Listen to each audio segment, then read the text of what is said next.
كما صليت على إبراهيم وعلى آل إبراهيم في العالمين إنك حميد مجيد. أعوذ بالله من الشيطان الرجيم. بسم الله الرحمن الرحيم. ولقد آتينا داود وسليمان علما وقال الحمد لله الذي فضلنا على كثير من عباده المؤمنين. وورث سليمان داود وقال يا أيها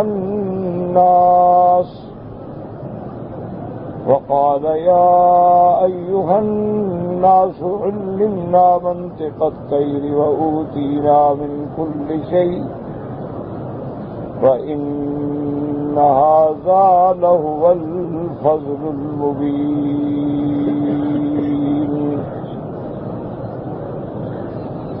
وحشر لسليمان جنوده من الجن والإنس والطير فهم يوزعون حتى إذا أتوا على واد النمل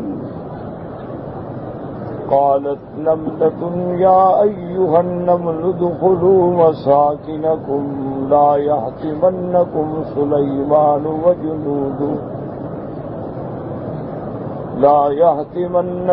سليمان وجنوده وهم لا يشعرون. فتبسم ضاحكا من قولها وقال رب أوزعني أن أشكر نعمتك التي أنعمت علي وعلى والدي وأن أعمل صالحا ترضاه وأدخلني برحمتك في عبادك الصالحين. اللہ تبارک و تعالی نے کلام مقدس کی ان آیات مبارکہ میں جو سورۃ النمل کی آیات ہیں سیدنا داؤد و سلیمان علیہ السلام کا واقعہ مبارکہ ذکر فرمایا ہے.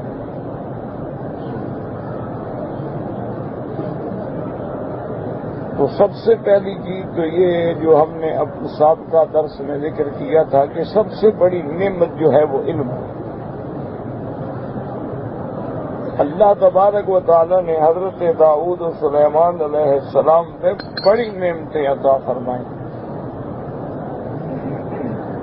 اللہ تبارک و تعالی نے حضرت داؤد علیہ السلام کے ہاتھ میں لوہے کو نرم کر دیا. اللہ تبارک و تعالی نے حضرت سلیمان و داؤد علیہ السلام کو بادشاہت و حکومت و تخت عطا فرمایا. اللہ تبارک و تعالی نے حضرت سلیمان علیہ السلام کو ہوائیں مسخر کر دی، جنات اور پرندوں کو تابع کر دیا. لیکن اس کے باوجود سب سے بڑی نعمت جو ہے وہ علم. اسی لیے سیدنا داؤد و سلیمان علیہ السلام کے اس واقعے میں ان دونوں نے یہ کہا کہ اللہ نے بھی اپنی سب سے بڑی نعمت کا اظہار جو فرمایا کہ ہم نے ان کو علم دیا. اسی لیے یہ ایک بحث ہے کہ بھئی اللہ نے انسان کو افضل بنایا ہے، اشرف المخلوقات بنایا ہے، تو اس کے شرف کا اور فضیلت کا سبب کیا ہے؟ تو اس پر مختلف علماء نے مختلف دلائل کا ذکر فرمایا ہے.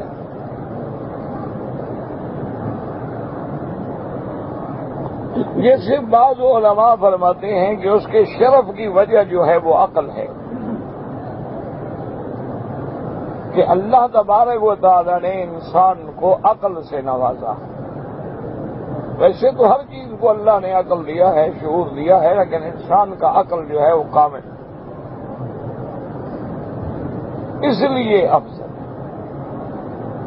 اور بعض علماء جو ہیں منطقیین وہ یہ کہتے ہیں کہ اللہ نے انسان کو شرف بخشا ہے بحیثیت نطق کے، کہ اللہ نے اس کو یہ جو بولنے کی توفیق دی ہے نا، کہ اپنا ما فی الضمیر جو ہے وہ بول کے بتلا سکتا ہے کہ مجھے کتاب چاہیے، مجھے پانی چاہیے، مجھے فلاں چیز چاہیے، یہ کسی حیوان میں نہیں۔ اب دیکھیں آپ کہ اونٹ بڑا جانور ہے، ہاتھی بڑا جانور ہے، بیل بڑا جانور ہے، لیکن وہ بات تو نہیں کر سکتے کہ ہمیں بھوک لگی ہے گھاس کھلاؤ۔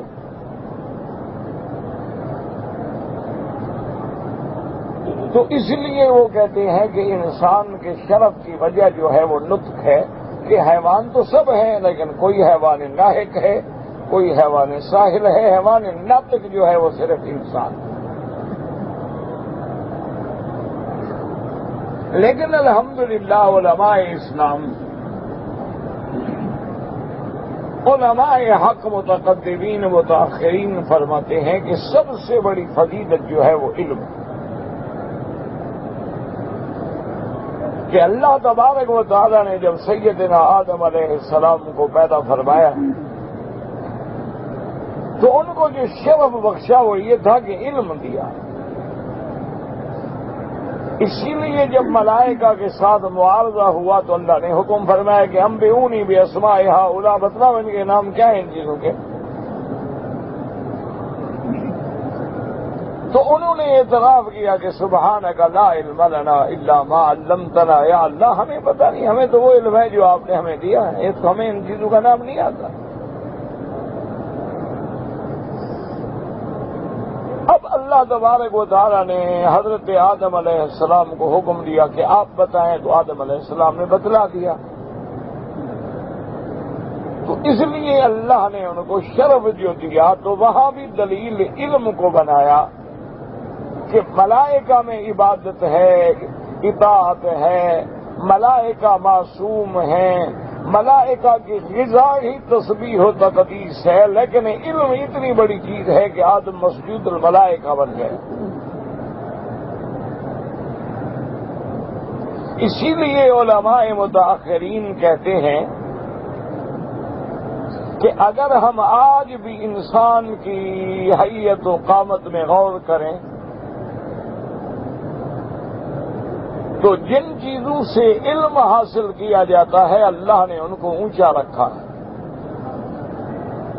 مثلا علم حاصل ہوتا ہے دیکھنے سے، کبھی یہ کعبہ شریف نجاب رحمت ہے، وہاں صفا مروہ ہے، دیکھ رہا ہے، جان رہا ہے، تو آنکھوں سے علم حاصل ہو رہا ہے۔ علم حاصل ہوتا ہے سننے سے، علم حاصل ہوتا ہے چکھنے سے کہ یہ چیز میٹھی ہے یا کڑوی ہے، علم حاصل ہوتا ہے سونگھنے سے کہ یہ خوشبو کون سی ہے۔ تو یعنی جتنے علم والی چیز ہیں، عقل ہے، قوت سامعہ ہے، باصرہ ہے، شامہ ہے، تذوق ہے، تو یہ اللہ نے اوپر رکھا ہے۔ اور اگر کھانا پینا ہے، معدہ ہے، ہضم ہے، سب نیچے ہے۔ تو اس لیے علماء فرماتے ہیں کہ یہ بھی علم کی فضیلت کی دلیل ہے کہ ہر وہ عضو جس سے علم حاصل ہوتا ہے اللہ نے اس کو اونچا کر دیا۔ اسی لیے علماء کہتے ہیں کہ جس میں علم ہوتا ہے اس میں لازماً کچھ نہ کچھ تفوق تو آتا ہے، کہ علم کا مقام جو ہے وہ عظمت ہے، بڑائی ہے، اونچائی ہے، شرف ہے۔ اسی لیے اللہ تبارک و تعالی نے علم والوں کے درجات کو بلند فرمایا ہے۔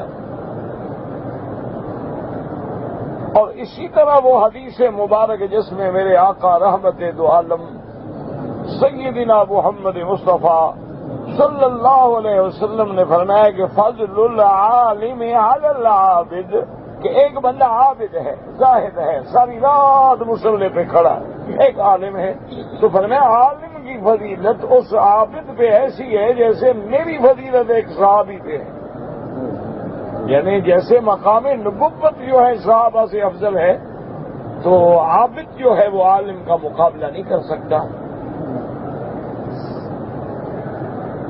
اس لیے کہ علم جو ہے ایک ایسی چیز ہے کہ عابد عبادت کر رہا ہے، اپنی اصلاح ہے، لیکن عالم کی قول سے، عالم کی زبان سے، عالم کے علم سے، اس کی قلم سے، اس کی تقریر سے، تحریر سے، اس کے خطاب سے تو کروڑوں لوگوں کو ہدایت کا ذریعہ بن جاتا ہے۔ تو اس لیے اللہ نے سب سے پہلے اپنی نعمت کا ذکر فرمایا کہ ہم نے ان کو علم دیا، وَلَقَدْ آتَيْنَا دَاؤُودَ وَسُلَيْمَانَ عِلْمًا، اور ان دونوں نے بھی اللہ کا شکر ادا کیا کہ یہ علم ہمارا ذاتی نہیں ہے، ہمیں اللہ نے دیا ہے۔ اس لیے فوراً اللہ کے پیغمبروں نے،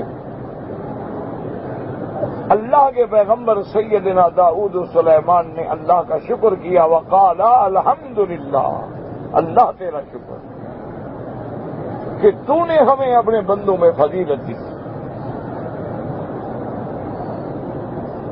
اب دوسری بات اس قرآن پاک کے آیات مبارکہ میں یہ ہے کہ اللہ نے حضرت سلیمان علیہ السلام کو داؤد کا وارث بنایا۔ تو اس سے بھی میں نے عرض کر دیا تھا کہ میراث سے مراد مال نہیں ہوتا، میراث سے مراد جائیداد نہیں ہوتی۔ انبیاء علیہم السلام کا میراث جو ہے وہ علم ہوتا ہے، اسی لیے تو علماء ورثۃ الانبیاء ہے، ورنہ یہ تھوڑا ہے کہ انبیاء کی جائیداد تمام علماء کو ملے گی۔ معنی یہ ہے کہ انبیاء کا میراث ہوتا ہی علم ہے، لم یورثوا دینارا ولا درہما، انبیاء کو اللہ نے ان کا ورثہ دینار، دولت، درہم، پیسہ نہیں بنایا۔ تو اسی لیے جو اعتراض کرتے ہیں لوگ سیدنا ابی بکر رضی اللہ تعالی عنہ پہ، سیدنا عمر، سیدنا عثمان رضوان اللہ علیہم اجمعین پہ مسئلہ وراثت میں، مسئلہ فدق میں، تو وہ بالکل ایک ایسا اعتراض ہے جو بربنائے بغض و عناد ہے جس کی حقیقت کوئی نہیں۔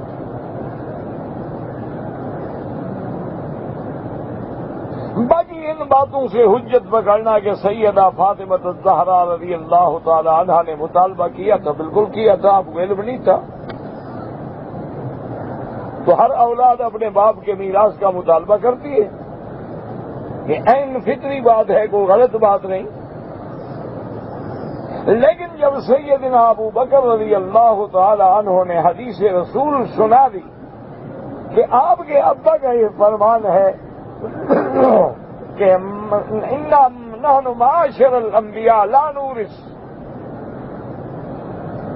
جتنے انبیاء گزرے ہیں، صرف حضور نہیں، جتنے انبیاء حضرت آدم سے لے کر حضرت محمد مصطفیٰ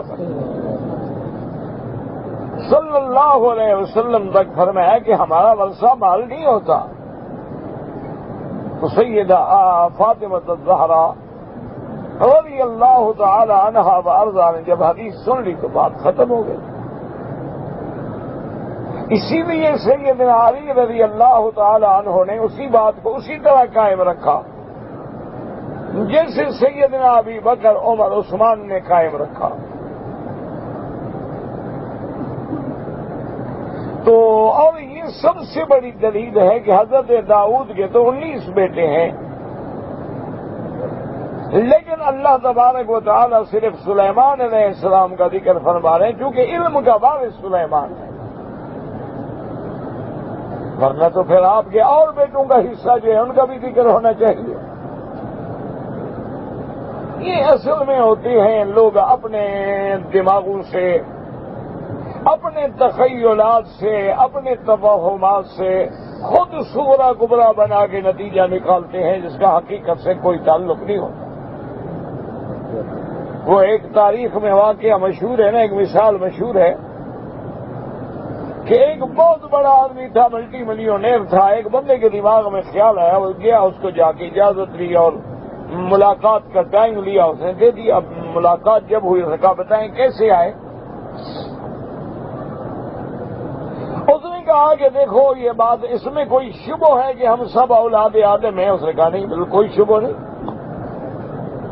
اس نے کہا دیکھیں ہمارا ابا آدم ایک ہے، اماں ہوا ایک ہے، اس کا معنی یہ ہوا کہ ہم بھائی ہیں، کہ ہم جتنے اولاد آدم ہیں تو جب ہمارا باپ ایک ہے تو وہ ہم بھائی۔ اس نے کہا جی بالکل آپ بھائی ہیں۔ تو اس نے کہا میں اس لیے آیا ہوں کہ میں تمہارا بھائی ہوں تو مجھے بھی میراث سے، اپنے باپ کی جائیداد سے وراثت کا حصہ دو۔ اس نے بڑے آرام سے، بڑے سکون سے جیب سے ایک پیسہ نکالا، ایک سینٹ نکالا، یعنی ایک ریال سمجھ لیں، ایک روپیہ سمجھ لیں، 8 آنے سمجھ لیں، ایک سینٹ نکالا اور کہا حاضر جناب یہ لیں اپنا حصہ۔ اس نے کہا یہ کیا کرے؟ اس نے کہا زیادہ شور نہ کرو، باقی وارثوں کو پتہ لگ گیا تو یہ 8 آنے بھی نہیں ملیں گے تمہیں، کیونکہ جب ہم ساری مخلوق بھائی ہیں تو سب کو دینا پڑے گا نا، پھر تمہارا حصہ کتنا آئے گا؟ چپ کر کے اپنا حصہ لو اور جاؤ کام کرو۔ یہ تو میری مہربانی ہے کہ میں نے تمہیں اتنا دے دیا۔ تو اس لیے یہ محض تخیلات ہوتے ہیں جن کا حقیقت سے کوئی تعلق نہیں ہوتا، کہ انبیاء علیہم السلام کی شان اتنا بلند ہوتی ہے کہ اللہ تبارک و تعالی نے دولت اور دنیا جو ہے اس کا ان کے ساتھ کوئی جوڑ ہی نہیں، کوئی میل ہی نہیں۔ اور اس کے بعد پھر اللہ تبارک و تعالیٰ کی شان دیکھے کہ پیغمبر نے، حضرت سلیمان نے، اب دیکھیں پہلے جو بات تھی تو دونوں کا صیغہ تثنیہ کا صیغہ تھا، وقال الحمد للہ الذی فضلنا علی کثیر من عباده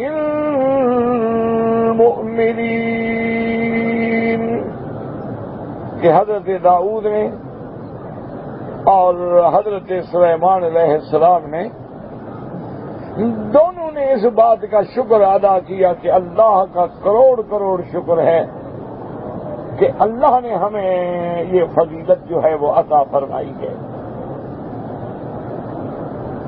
اسی طرح پھر حضرت سلیمان علیہ السلام نے کہا کہ اے لوگوں، یا ایھا الناس علمنا منطق الطیر،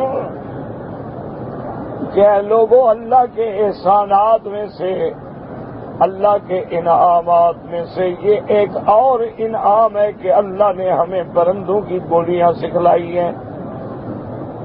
لیکن یاد رکھیں پرندوں کی بولیوں کا ذکر ہے، ورنہ اللہ نے آپ کو جتنے چرند ہیں، پرند ہیں، حشرات ہیں، سب کی بولیاں سکھلائی تھی۔ لیکن چونکہ اہم واقعہ اسی کا آنا ہے سورت میں، اس لیے منطق الطیر کا ذکر کیا گیا، ورنہ تو حضرت نے چیونٹی کی بات بھی تو سنی ہے نا، سمجھی ہے نا۔ تو معنی یہ ہے کہ زبان تو آپ چیونٹی کی بھی جانتے تھے، آپ دیگر چیزوں کی بھی زبانیں جانتے تھے، لیکن اس کو اہمیت دی گئی جس کا قصہ ہے سورت مبارکہ۔ وقال یا ایھا الناس علمنا منطق الطیر وأوتینا من کل شیء۔ یاد رکھیں کہ کل استغراق کے لیے ہوتا ہے جب مضاف شے کے لیے ہو، ویسے بھی استغراق کے لیے ہوتا ہے، لیکن یہاں استغراق سے مراد یہ نہیں کہ ساری کائنات کی چیزیں، بلکہ اس دور میں جو حضرت سلیمان کے ضرورت کی چیزیں تھیں وہ ساری کی ساری اللہ نے عطا فرمائی۔ یہ معنی نہیں ہوتا کہ ہر چیز کا معنی ہے کہ ہمیں جہاز بھی عطا فرمائے تو بنے ہی نہیں تھے، بحری جہاز بھی عطا فرمائے وہ تو بنے ہی نہیں تھے، ایٹم بم بھی عطا فرمائے وہ تو ایجاد ہی نہیں ہوا تھا۔ معنی یہ ہے کہ اس وقت جو ضرورت تھی بادشاہ کو اپنے ملک کے چلانے کے لیے، اپنے نظام حکومت کو قائم رکھنے کے لیے، اللہ نے ان ہر چیزوں سے آپ کو نوازا۔ اس لیے فرمایا وَأُوتِينَا مِن كُلِّ شَيْءٍ، اس لیے علماء فرماتی ہیں من کل شے کا معنی یہ ہے کہ مما یحتاج الیہ، حضرت سلیمان اپنے دور میں جس چیز کے آپ کو ضرورت تھی، احتیاج تھی، اللہ نے عطا فرما دی۔ اور یہ پیغمبر کی شان ہے کہ ہر نعمت پہ شکر ہے۔ ان ھذا لہو الفضل المبین، اور مفسر رحمت اللہ علیہ فرماتے ہیں یہ اللہ کا بڑا کھلا ہوا فضل ہے ہم پر کہ اس نے ہمیں عطا فرمایا، ورنہ اللہ جس کو چاہے عطا فرما دے، اللہ چاہے تو ہمیں نہ عطا فرمائے، تو یہ خالص اللہ کا فضل ہے، یہ خالص اللہ کا انعام ہے، یہ خالص اللہ کی نعمتیں ہیں کہ اللہ تبارک و تعالی نے ہمیں ان علوم سے نوازا ہے۔ اللہ تبارک و تعالی نے ہمارے لیے انسان اور جنوں کو مسخر کر دیا ہے، اس کا فضل۔ وَحُشِرَ لِسُلَيْمَانَ جُنُودُهُ مِنَ الْجِنِّ وَالْإِنسِ وَالطَّيْرِ فَهُمْ يُوزَعُونَ، اللہ پاک نے سلیمان علیہ السلام کے لیے اس کے لشکر میں سے جنات، لشکر میں سے انسان، لشکر میں سے پرند سب آپ کے لیے جمع کر دیے، حاضر کر دیے، اور پھر آپ ان کو تقسیم فرماتے تھے کہ یہاں ہوگا، یہ یہاں ہوگا، یہ یہاں ہوگا۔ تو اللہ نے ایسا شان عطا فرمایا تھا کہ حضرت سلیمان علیہ السلام کے لشکر میں صرف انسان نہیں بلکہ جن بھی ہیں، اور حضرت سلیمان جب بیٹھتے ہیں جنات بھی ہیں، انسان بھی ہیں، لیکن پرند بھی اوپر کھڑے ہیں حکم کی فرما برداری کے لیے۔ تو اسی لیے علماء نے لکھا ہے روایات متقدمہ کتب اسرائیلیہ میں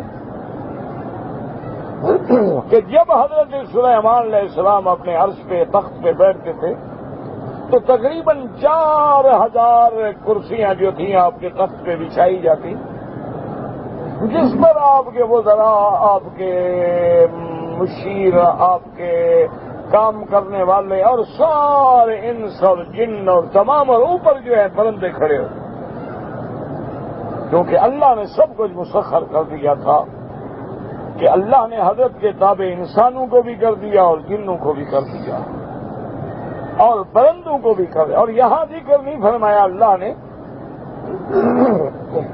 دوسری جگہ اللہ نے ذکر فرمایا کہ اللہ نے ہوا کو بھی مسخر کر دیا، کہ حضرت سلیمان علیہ السلام کے تابع کر دیا ہوا کو، کہ آپ ہوا کو حکم دیتے تو آپ کے اس تخت کو اڑا کے لے جاتی، اور جہاں حکم دیتے وہاں رک جاتی۔ یہ معجزہ ہے کہ نہ کسی ایئرپورٹ کی ضرورت ہے،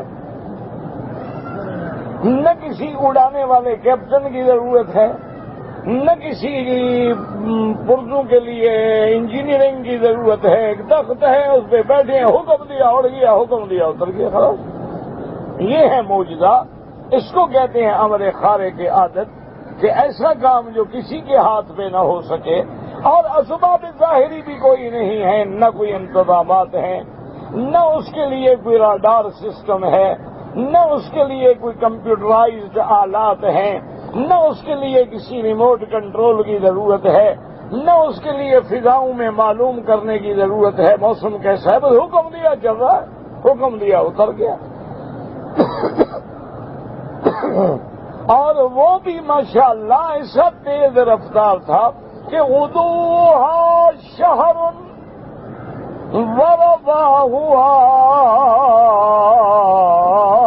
شہر، اللہ فرماتے ہیں دن کے پہلے حصے میں اتنا سفر کر دیتا طیارہ آپ کا کہ 1 مہینے کا سفر، پھر آپ رک جاتے، کھانا تناول فرماتے، آرام کرتے، شام کو پھر سفر کر دیتے 1 مہینے کے برابر۔ یہ سب چیزیں اللہ تبارک و تعالی نے مسخر کر دی۔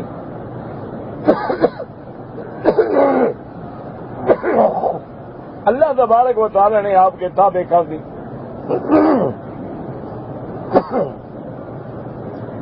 حتی اذا اتوا علی واد النمل قالت نملة يا أيها النمل ادخلوا مساكنكم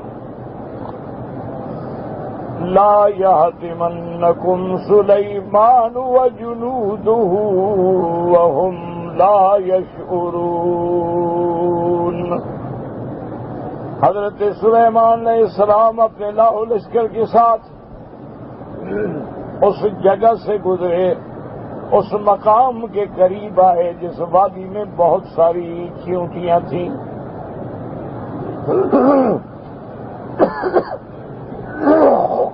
تو علماء نے لکھا یہ چیونٹی جو ہے نا بہت بڑی دانا ہے، اس کو اللہ نے بڑا عقل دیا۔ ایک یہ اتنا سمجھدار ہے کہ اپنے پورے سال کا خرچہ جو ہے نا اکٹھا کر لیتی ہے،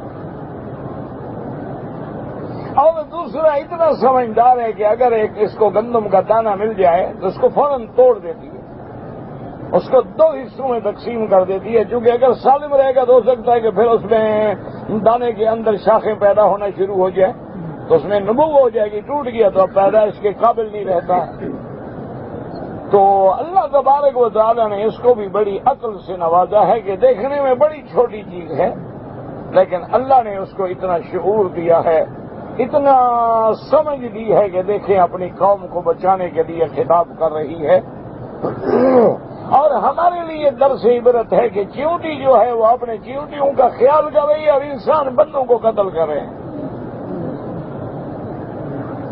یعنی آپ دیکھیں وہ چیونٹی ہے جس کو آپ حقیق سمجھتے ہیں، اس کو تو اتنا خیال ہے کہ باقاعدہ اپنی جماعت کو خطاب کرتی ہے کہ یا ایھا النمل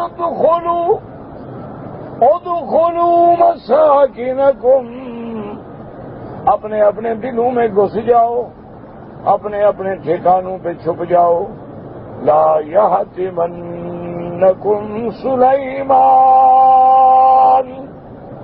لا یحطمنکم سلیمان وجنودہ وهم لا یشعرون۔ لا یحطمنکم، علماء فرماتے ہیں کہ اصل تو حتم کہتے ہیں کسی چیز کو توڑ دینا، لیکن یہاں مانا علماء نے یہ فرمایا کہ تمہیں کچل نہ ڈالیں، تمہیں اپنے پاؤں کے نیچے روند نہ ڈالیں، حضرت سلیمان اور ان کا لشکر۔ لیکن آگے چیونٹی دیکھو کتنی سمجھدار ہے، پیغمبر پہ عیب نہیں لگاتی، اعتراض نہیں کرتی، کہتی ہے وَهُمْ لَا يَشْعُرُونَ، ان کو تو پتہ بھی نہیں چلے گا تم پھنس جاؤ گے، یعنی عمدن تو وہ بھی نہیں کریں گے۔ اللہ کا پیغمبر جو ہے کسی چیز کو نقصان نہیں پہنچائیں گے، لیکن ان کو پتہ بھی نہیں لگے گا کتنی چیونٹیاں نیچے، اتنا بڑا لشکر ہے گزر رہا ہے تو چیونٹیاں تھوڑی دیکھ رہا ہے۔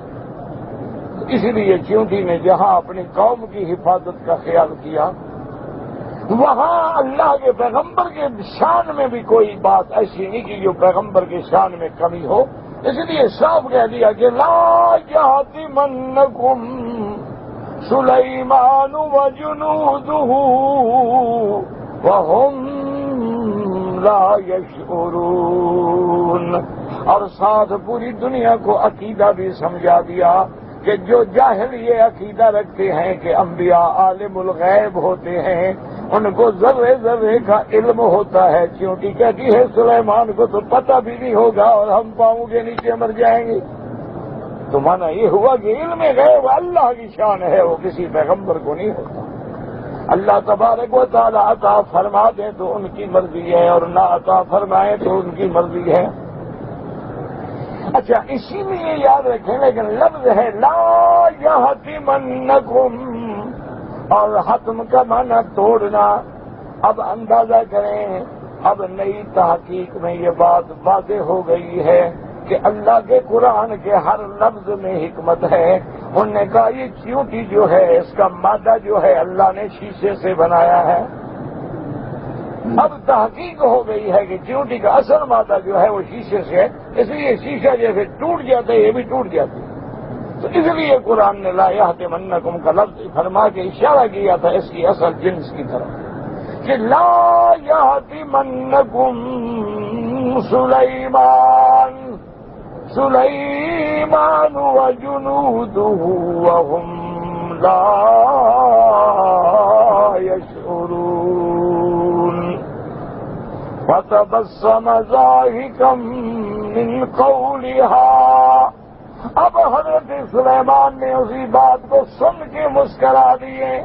یعنی ایک تو چونٹی کی زبان سمجھنا معجزہ، دوسرا چونٹی کی بات کا حضرت سلیمان تک پہنچنا بھی معجزہ کہ اللہ نے پہنچا دیا کہ سنو چونٹی کیا کہہ رہی ہے.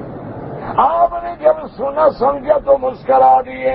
اور دیکھیں پیغمبر کی ہر بات وَقَالَ رَبِّ أَوْزِعْنِي أَنْ أَشْكُرَ نِعْمَتَكَ الَّتِي أَنْعَمْتَ عَلَيَّ. اللہ کے پیغمبر نے فوراً درخواست کی کہ مولا مجھے اپنے شکر کرنے کے طریقے عطا فرما. بعض علماء فرماتے اوزعنی الہمنی، اللہ اپنے شکر کے الفاظ الہام فرما دے کہ میں ان نعمتوں کا جو تو نے مجھ پہ اور میرے والدین پہ کیے ہیں شکر کر سکوں کہ ہمیں ایمان دیا، ہمیں نبوت سے سرفراز فرمایا، ہمیں علم سے سرفراز فرمایا، اور اللہ آپ نے ہمیں ان چیزوں کی بولیوں کے علم سے نوازا ہے. میرا اللہ ہمیں شکر کا توفیق عطا فرما دے.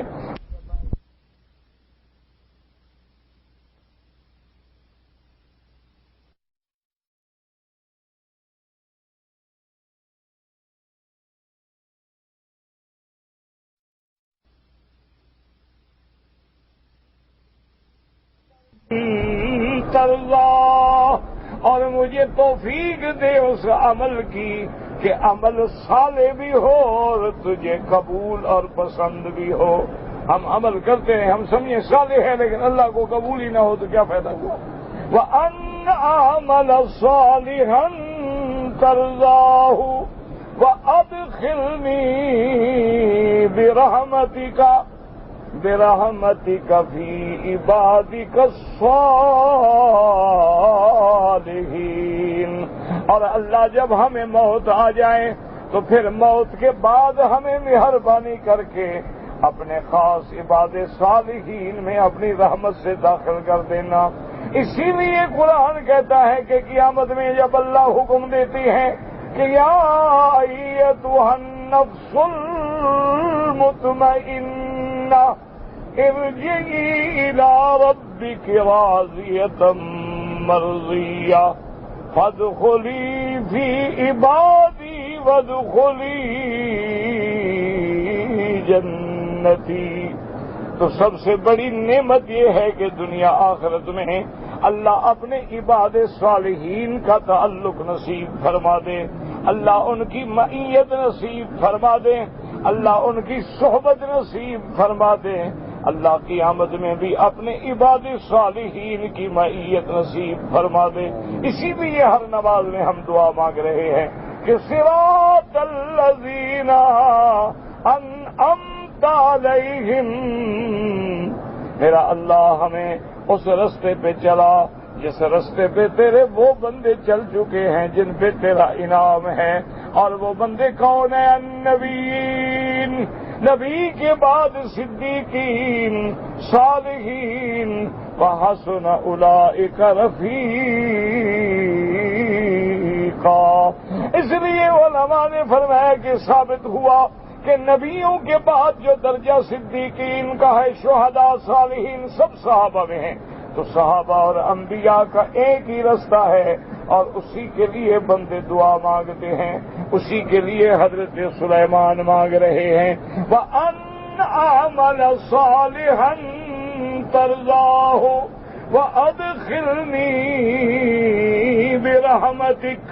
وَأَدْخِلْنِي بِرَحْمَتِكَ فِي عِبَادِكَ الصَّالِحِينَ. اور اس سے یہ بھی معلوم ہوا کہ جنت ملے گی یا وہ نعمت اخروی ملے گی تو خالص اللہ کی رحمت سے ملے گی. اس لیے علماء نے فرمایا کہ جو جنت میں جائے اللہ کی رحمت سے جائے گا، اور جو جہنم میں جائیں گے وہ اللہ کے عدل سے جائیں گے، انصاف ہوگا. اس لیے اللہ تبارک و تعالیٰ کے پیغام. اب دیکھیں نبی کی شان یہ ہے کہ ہر نعمت کے بعد شکر ہے، ہر نعمت کے بعد شکر ہے، اور جب بندہ شکر کرتا ہے تو اللہ اور نعمتیں بڑھا دیتے ہیں. واللہ اعلم.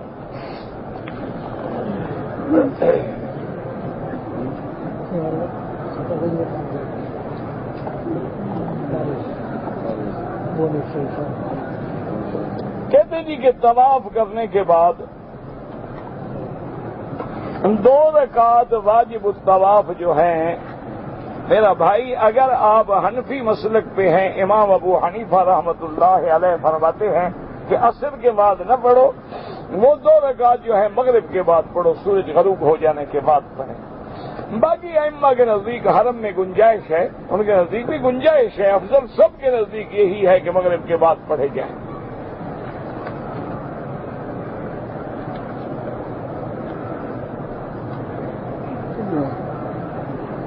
کہتے جی کہ مثلاً ایک آدمی نے عصر کی نماز کے بعد طواف کر لیا اور بڑا ٹائم ہے، صفا مروہ بھی دوڑ لے اور بال بھی کٹوا لے، غسل بھی کر لے، کپڑے پہن کے مغرب پڑھ کے بعد میں 2 رکعت پڑھے، کوئی حرج نہیں، کوئی مسئلہ نہیں، چاہے 1 دن بعد بھی پڑھے تب بھی کوئی مسئلہ نہیں۔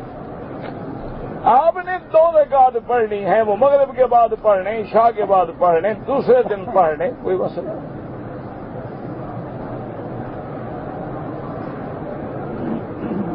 ایک بچہ ہے، اس نے احرام باندھا ہوا ہے اور اس کا دانت ٹوٹ گیا ہے، تو کوئی بات نہیں، دانت بھی اس کا ٹوٹ گیا ہے، سزا بھی اس کو دی جائے نا، کچھ بھی نہیں، ٹوٹ گیا سزا۔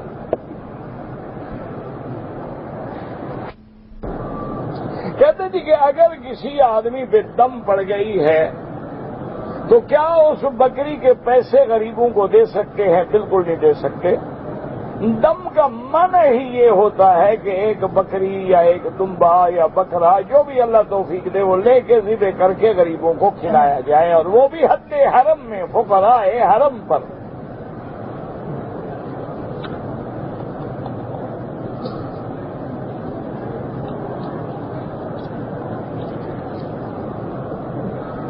مولانا سلیمان صاحب لندن والے بھی اللہ شفائے کاملہ عطا فرمائے، اللہ تبارک و تعالی تمام علماء پہ، دین کے کام کرنے والوں پہ، دین کی خدمت کرنے والوں پہ، چاہے وہ قاعدہ پڑھاتے ہیں یا احادیث و تفسیر پڑھاتے ہیں، اللہ ان کی حفاظت فرمائے، اور جو بیمار ہیں شفا عطا فرمائے، اور جو فوت ہو گئے ان کی قبروں کو باغ جنت بنائے۔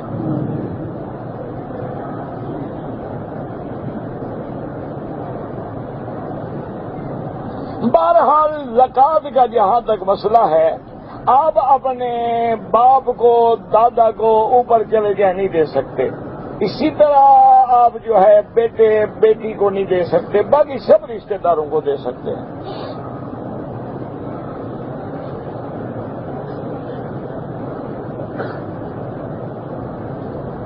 کہتے تھے کہ میری ماں نے مرنے سے کوئی تقریباً 2.5 سال پہلے سے نماز نہیں پڑھ سکی کیونکہ بے ہوش تھی اور پہچانتی تھی نہیں پہچانتی تھی، کبھی ہوش آتا تھا کبھی نہیں آتا تھا۔ بہرحال اللہ تبارک و تعالیٰ ان کی خطاؤں کو معاف کرے، اور انشاءاللہ اللہ ارحم الراحمین ہے، اپنے بندوں پہ اس حال پہ رحم کرتے ہیں۔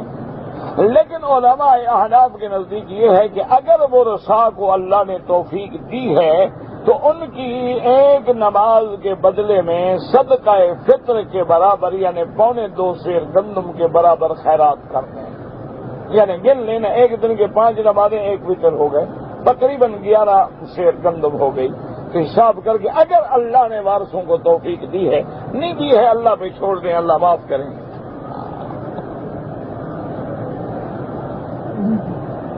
کہتے تھی کہ میری بہن کے رشتے میں تاخیر ہو رہی ہے، اللہ کا امتحان ہے، اللہ ہر مسلمان کی بچیوں کے رشتے آسان فرما دے، اور خدا کی شان ہے کہ جتنے صالحہ بچیاں ہیں، اچھی بچیاں ہیں، دین کے گھرانے کی بچیاں ہیں، ان کے لیے زیادہ مشکل،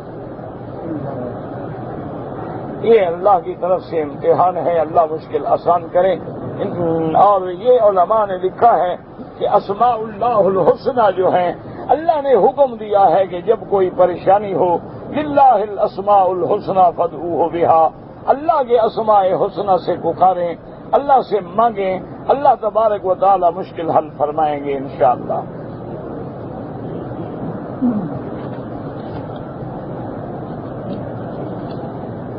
یہ وہی مسئلہ ہے سورج سے، یعنی فجر کی نماز کے بعد سے لے کر سورج نکلنے تک، اور عصر کی نماز سے لے کر مغرب تک۔ تو احناف کے نزدیک جو ہے نماز نہ پڑھے جب تک سورج نہ نکلے، اور امام احمد بن حنبل رحمۃ اللہ علیہ فرماتے ہیں کہ حرم میں جائز ہے جب بھی طواف کرے نماز پڑھے۔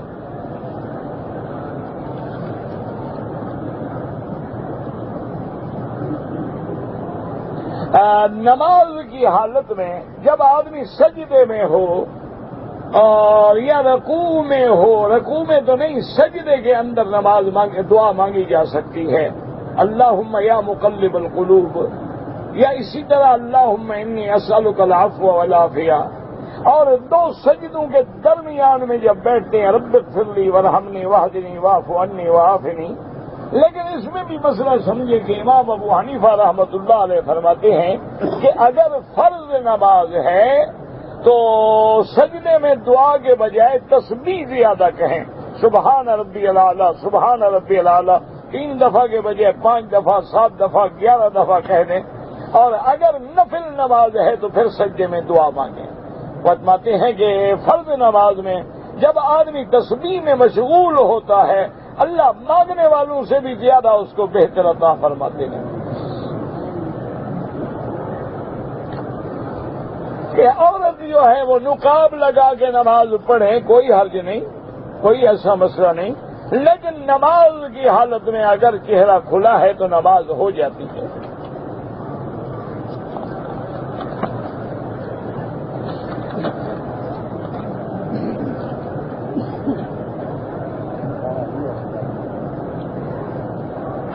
المسألہ الذي سألت کہ امرأة أهدت هدية فسأل من علماء هي كبار العلماء۔ کہتے تھے کہ دوران سفر میں ہم 2 نمازیں جمع کر سکتے ہیں، ظہر اور عصر اور مغرب اور عشاء۔ ہاں، امام شافعی رحمۃ اللہ علیہ کے نزدیک اور امام احمد بن حنبل رحمۃ اللہ علیہ کے نزدیک حالت سفر میں 2 نمازیں جمع ہو سکتی ہیں، یعنی ظہر پڑھ کے پھر عصر پڑھ لے، مغرب پڑھ کے پھر عشاء پڑھ لے۔ لیکن امام ابو حنیفہ رحمۃ اللہ علیہ اس مسئلے میں بھی فرماتے ہیں کہ جمع حقیقی جو ہے وہ تو عرفات و مزدلفہ میں ہوتی ہے، باقی اسفار جو ہیں ان میں جمع صورتاً ہے۔ کیا معنی کہ ظہر کو تاخیر سے پڑھے، ظہر پڑھ کے فارغ ہو تو عصر اول وقت میں پڑھ لے، تو لہذا دونوں نمازیں جمع بھی ہو گئیں اور اپنے اپنے وقت میں بھی ادا ہو گئی۔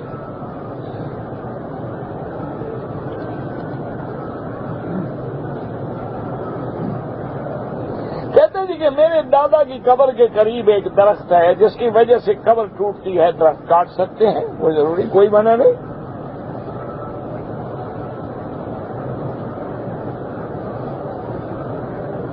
ڈاکٹر احمد علی صاحب کو آپ میرا بھی سلام عرض کریں، جب آپ کویت جائیں انشاءاللہ تو میرے بھی سلام عرض کریں۔ جب آدمی حجر اسود پہ جاتا ہے اگر موقع بھی لے تو افضل یہ ہے کہ بوسہ دے، لیکن بوسہ دینے کے لیے کسی کو دھکے نہ دے، ایذا نہ پہنچائے، عورتوں سے ٹکرے نہ مارے۔ اب یہ ہے کہ اس کے سامنے آنے کے بعد بعض ائمہ فرماتے ہیں کہ ایک ہاتھ سے اشارہ کرے، اور بعض علماء فرماتے ہیں کہ چونکہ اشارہ بوسے کے قائم مقام ہے لہذا اگر وہ بوسہ دیتا تو لازماً دونوں ہاتھ رکھ کے درمیان میں بوسہ دیتا، تو اس لیے اشارہ بھی دونوں ہاتھ سے کرے۔ لیکن ہاتھ کا چومنا ضروری نہیں ہے، اگر ہاتھ لگ جائے تو پھر چومنا ضروری ہے، اگر ہاتھ نہ لگے تو چومنا ضروری نہیں ہے۔ اور سینہ جو ہے وہ حجر اسود کی طرف ہوگا، کیونکہ آپ کھڑے ہو جاتے ہیں، طواف تو نہیں، وقوف ہے نا یہ۔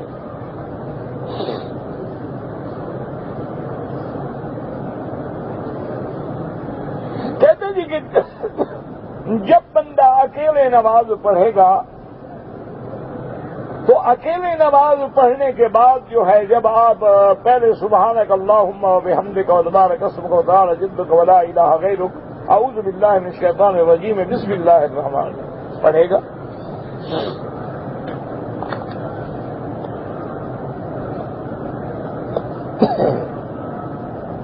اگر ایک آدمی نے کویت سے احرام باندھا ہے عمرے کا، جب مکہ مکرمہ میں پہنچ گئے، ہوٹل میں چلے گئے، احرام کھول کے غسل کر لیا، اگر اس نے غسل کیا ہے سادہ پانی سے، کوئی خوشبو والا صابن وغیرہ استعمال نہیں کیا، کوئی حرج نہیں۔ گرمی کی وجہ سے اگر غسل کر لیا جائے حالت احرام میں، حضور پاک نے عرفات سے پہلے غسل فرمایا ہے، مینا میں غسل فرمایا ہے، تو غسل کرنا منع نہیں ہے۔ منع یہ ہوتا ہے کہ کوئی شیمپو، کوئی خوشبو والا صابن استعمال نہ کرے، اور غسل میں بے احتیاطی نہ کرے کہ بلا وجہ اپنے بال اگر لمبے ہیں تو ان کو نقصان پہنچے۔ اگر پانی بہا لے ٹھنڈک حاصل کرنے کے لیے، یا لمبا سفر ہو گیا ہے، میل ہو گئی ہے، پسینے سے بدبو آ رہی ہے، پانی بہا لیا، کوئی حرج نہیں۔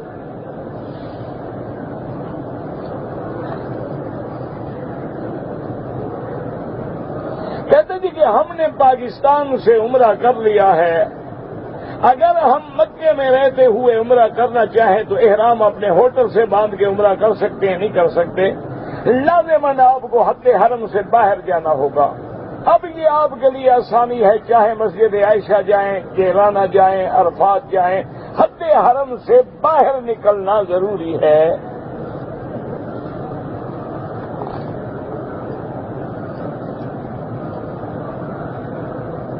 کہتے جی کہ کسی آدمی نے مکان میرے پاس رہن رکھا ہے تو اس مکان کا کرایہ اسی کا ہے، جو مالک ہے وہ تمہارا تھوڑا ہے، پھر تو تم اس کا مطلب ہے سود لے رہے ہیں اصل پیسے پر۔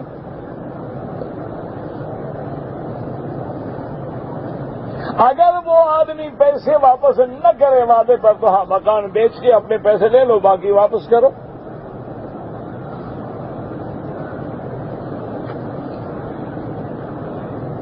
حرم کی تصویر اتارنا تو جائز ہے، لیکن بندے نہ ہوں، اگر انسان اندر ہے تو پھر نہیں۔ گناہ کی وجہ یہ ہے کہ اللہ کے نبی نے منع کیا ہے کہ جاندار کی تصویر نہ کھینچی جائے، اور بڑے سخت لفظ ہیں، آپ نے فرمایا لعن اللہ المصور والمصور علیہ، تصویر کھینچنے والے اور کھنچوانے والے دونوں پہ اللہ کی لعنت ہے۔ اسی طرح ایک حدیث میں آیا ہے کہ قیامت والے دن اللہ مصوروں کو حکم دیں گے کہ یہ تصویر تم نے بنائی تھی، ہاں میرا، فرمایا اس میں روح ڈالو۔ اب کیسے روح ڈال سکتا ہے کوئی؟ تو نتیجہ یہ نکلے گا کہ جہنم۔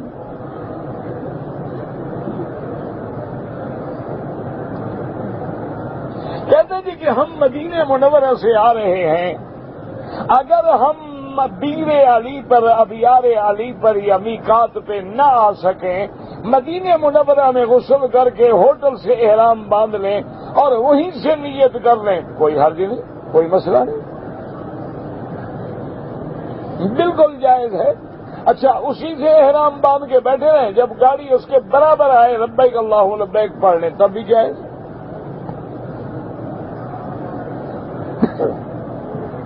کہتے جی کہ طواف کے دوران لوگ جو ہیں ٹیلی فون کرتے رہتے ہیں، اللہ ہدایت دے بھائی۔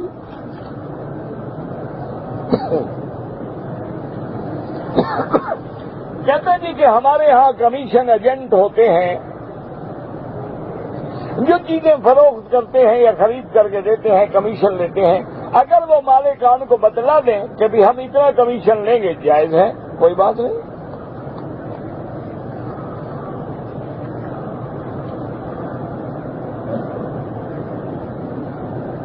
میری 12 بیگھے زمین ہے، لڑکے ہیں لڑکی ہیں، لڑکوں کو ڈبل ملے گا، لڑکی کو آدھا ملے گا، بس۔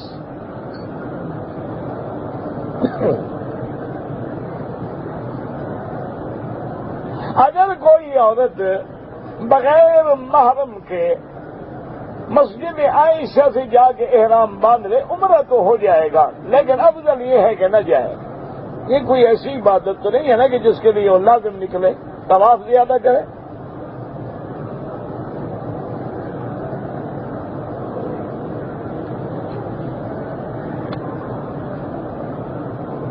کہتے جی کہ جو بندہ جو ہے عمرہ کر کے گیا ہے، ابھی حج نہیں پڑا ہے، تو ہم اس کو حاجی کہیں، کیوں جھوٹ بولتے ہو؟ حج تو پڑا نہیں اس نے۔ نہ آپ کو حاجی کہنے سے کیا ہو جائے گا، شوق پورا ہو جائے گا۔ اللہ کے بندے، اس نے حج ابھی پڑھا ہی نہیں ہے، تو ایسے حاجی کہنے کی ضرورت کیا ہے؟ اچھا بڑا بھی ہو تو کیا ضرورت ہے کہ حاجی کہو؟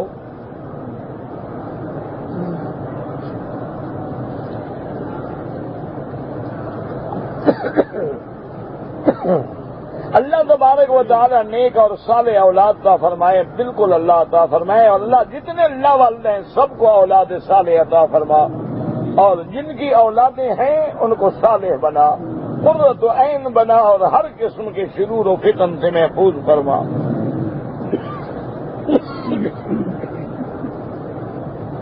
ایک آدمی نے مثلا سر پہ اس طرح پھروایا ہے تو وضو ٹوٹ جائے گا؟ نہیں۔ ناخن کاٹے ہیں تو وضو ٹوٹ جائے گا؟ بالکل نہیں۔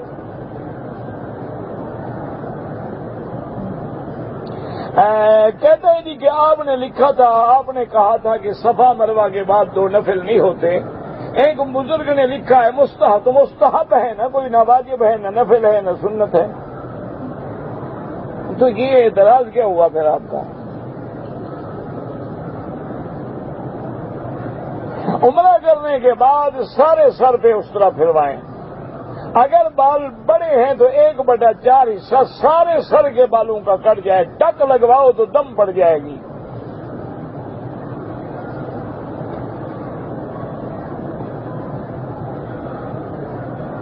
اگر ایک عورت نے عمرہ کیا ہے یا حج کیا ہے اور اس کو بال کٹوانے ہیں تو عورت جو ہے وہ اپنے بالوں کو اکٹھا کرے اور جہاں آخر میں جا کے انتہا ہو وہاں 1 پور کے برابر بال کاٹ ڈالے۔ یہ غلط ہوتا ہے کہ یوں پکڑ کے کاٹ دے یا یوں پکڑ کے کاٹ دے۔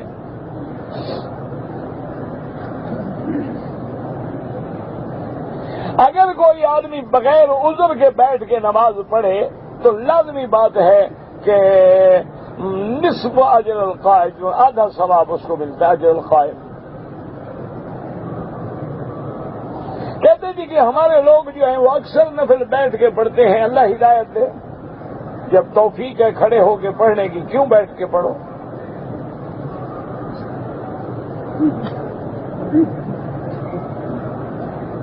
سب سے افضل یہ ہے کہ عمرے کے بعد آپ اس طرح پھروائیں۔ اگر اس طرح پھروانا نہیں چاہتے ہو اور بال بڑے ہیں تو پھر 1/4 حصہ بال کٹیں، یہ ٹک لگانے سے دم پڑ جاتی ہے۔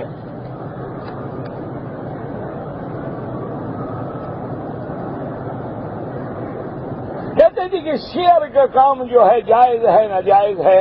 اب یہ دیکھنا پڑے گا نا آپ شیئر کس کمپنی کے خرید رہے ہیں۔ اگر اس کمپنی کا کام جو ہے وہ شریعت کے مطابق ہے تو شیئر خریدنا بھی جائز ہے۔ اگر اس کا کام سودی ہے، حرام ہے، وہ شراب کا کام کرتی ہے، غلط چیزیں کام کرتی ہے تو ناجائز ہے۔ بینک کی نوکری ہے، کوشش کریں دوسری جگہ نوکری ڈھونڈتے رہیں، جب مل جائے تو بینک کی نوکری چھوڑ دیں۔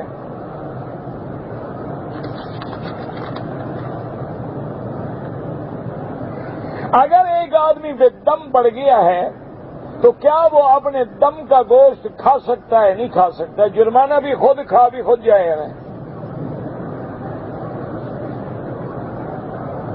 اگر پڑوسی پہ دم پڑ گئی ہے، تم غریب ہو تو پھر کھا سکتے ہو، امیر ہو تو نہیں کھا سکتے۔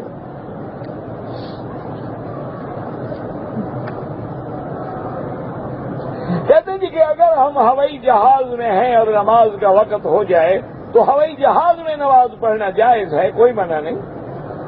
بلکہ آج کل تو ماشاءاللہ سعودی ایئر لائن والے جو ہیں، اللہ ان کو جزائے خیر دے، انہوں نے اپنے ہر جہاز میں مسجد بنا دی ہے باقاعدہ، آدمی جماعت کے ساتھ نماز پڑھتا ہے، کوئی مشکل بھی پیش نہیں آتی ہے۔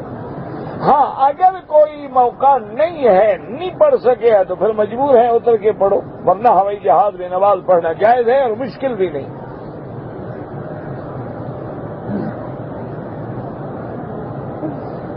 محمود جان اللہ پاک قبر پہ رحمت فرمائیں۔ بہرحال جتنے دوست ہیں جاننے والے نہ جاننے والے جو بھی فوت ہو گئے، اللہ ان کی قبروں پہ کروڑوں رحمتیں فرمائے۔ اللهم صل على سيدنا محمد وعلى آل سيدنا محمد كما صليت على إبراهيم وعلى آل إبراهيم في العالمين إنك حميد مجيد۔ یا اللہ یا اللہ یا اللہ، یا رحمان یا رحمان یا رحمان یا نور یا نور یا نور یا ذا الجلال والاکرام یا ذا الجلال والاکرام یا ذا الجلال والاکرام اللهم انا نسألك باسمك المخزون المكنون المبارك الطيب الطاهر المقدس اللهم فرج هم المهمومين نفس كرب المكروبين واقض الدين عن المدينين واشفنا واشف مرضانا ومرضى المسلمين واشفنا واشف مرضانا ومرضى المسلمين واشفنا واشف مرضانا ومرضى المسلمين اللهم اجعل لنا وللمسلمين من كل هم فرجا ومن كل ضيق مخرجا ومن كل بلاء عافيا اللهم استرنا بسترك الجميل